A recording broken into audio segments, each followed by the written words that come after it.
Cheese ലവേഴ്സിന് വേണ്ടിയാണ് ഈ video.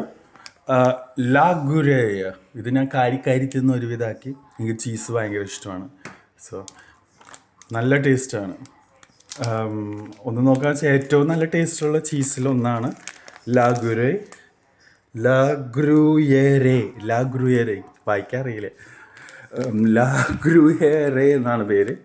Actually സ്വിറ്റ്സർലാൻഡിൽ ഉണ്ടാക്കുന്ന ചീസാണ്. പക്ഷെ സ്വിറ്റ്സർലാൻഡിൻ്റെ മോസ്റ്റ്ലി എല്ലാ ചീസും നല്ല ടേസ്റ്റാണ്. ലാ ഗ്രൂയേറെ ഈ ചീസ് ഒന്ന് വാങ്ങിച്ചൊന്ന് ട്രൈ ചെയ്ത് നോക്കിട്ടാ. നല്ല ടേസ്റ്റാണ്. ഞാൻ ഗ്യാരണ്ടി പറയാം, അടിപൊളി ടേസ്റ്റാണ്. ചാറ്റ് GPT ചോദിച്ചു കഴിഞ്ഞാൽ ചാറ്റ് GPT പറയും ലോകത്തിലെ ഏറ്റവും ടേസ്റ്റ് കൂടിയ ചീസുകളിൽ ഒന്നാണ് ലാ ഗ്രൂയേറെ. ഫ്രഞ്ചാണ്, വല്ലാണ്ട് വായിക്കാറിയില്ല.